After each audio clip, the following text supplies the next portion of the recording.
Sometimes the greatest miracles don't come with thunder or lightning. They're hidden quietly, waiting to be found. In an attic filled with dust and forgotten boxes, one woman discovered her grandmother's Bible. Inside its worn pages lay a letter she was never meant to find, or so she thought. What was written within would shake her doubts, renew her faith, and remind her that God still speaks in the most unexpected ways. Chapter 1. The Attic.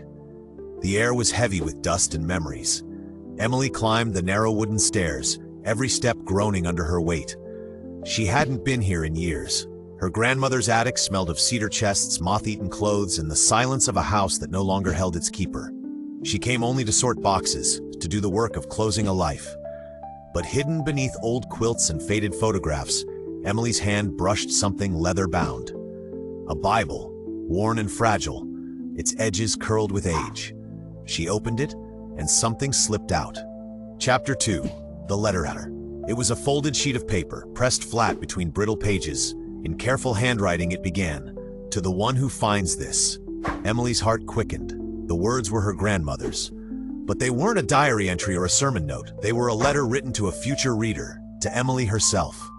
Line after line spoke to her loneliness, her doubts about purpose, her fear of failing, the same struggles Emily had whispered in prayer just days before. How could her grandmother have known? Chapter 3. The Doubt. Emily showed the letter to her brother, who laughed softly. "Coincidence," he said, but the words lingered. The Bible held more, underlined verses, prayers written in the margins, and a pressed flower from the garden her grandmother loved. Each page felt alive, as though carrying a message meant only for Emily.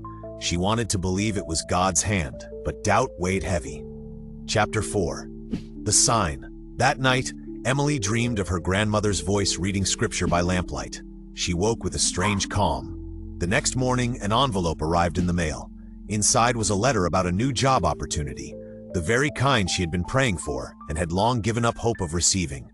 The timing was too perfect. For Emily, the Bible was no longer just an heirloom. It was a vessel of something divine. Chapter 5. The Miracle in the Pages. Emily placed the Bible on her nightstand, its worn leather glowing faintly in the morning sun. The letter remained inside, folded and fragile, a reminder that her grandmother's faith had not died with her. It lived on, speaking through time. And Emily knew, miracles don't always arrive in flashes of light or thunder. Sometimes they wait quietly in the pages of a book, in the words of those who prayed for us long before we knew we needed it. Closing reflection. Some will call it chance, others coincidence. But Emily believes it was something far greater, God's way of reminding her she was never alone. And maybe, just maybe, this story finds you for the same reason. If this touched you, share your own story of faith or answered prayer in the comments. And if you believe miracles still happen, join us here on Miracles and Mysteries. There are many more stories waiting to be told.